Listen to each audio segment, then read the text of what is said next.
Yes, that's correct. We have published today a survey which shows that one of the concern of consumer is the security around NFC mobile wallet. And we believe that it's mainly due to a lack of education, of not knowing the technology and not having experienced it. Because the technology is currently used by banks with contactless banking cards or by transportation companies like in London to enter into the London Underground or to take the bus. So it's exactly the same technology which is being used, but in our case it's mobile because all the security, the credentials will be into the SIM card and not on a chip and pin card or a plastic card. Yeah, but the problem is people think it's one thing to invest a bit of money in a tube journey across London. They worry it might be something quite different if it's their bank account involved. But it's exactly the same. So if we take the example of a bank card, for instance, the credentials of the banking card and the application will be hosted by the SIM card in exactly the same way with the same security systems, the same certification processes from financial institution as it is the case today for a banking card.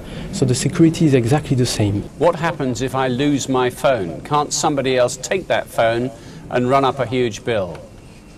Yeah, in fact, it cannot, because if typically your phone is protected by a PIN, or at least your banking application or your transportation credit, if it is protected by a PIN, you won't be able to use it.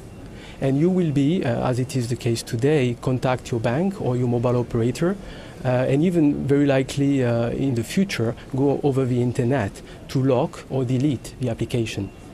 If it is the case that I have to enter a PIN before I can pay for anything, doesn't that destroy the whole point of having contactless payments?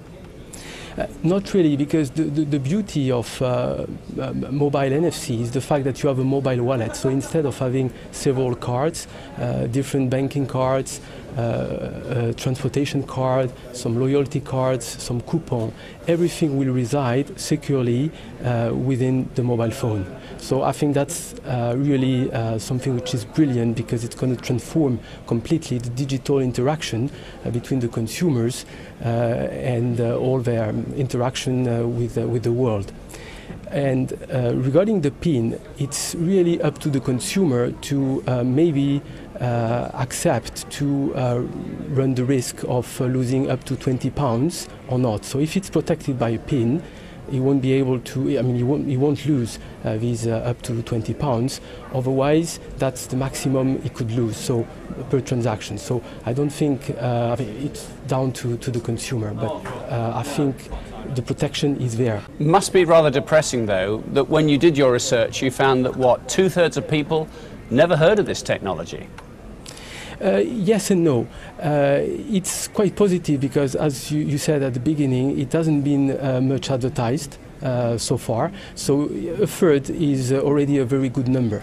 And very likely, and that's also the bottom line of our research, there's a need for more consumer education, and we are very confident that all our partners, banking institutions, mobile operators will help and will promote the NFC technology when really it's going to become mass market, which will very likely be the case in 2012, from 2012.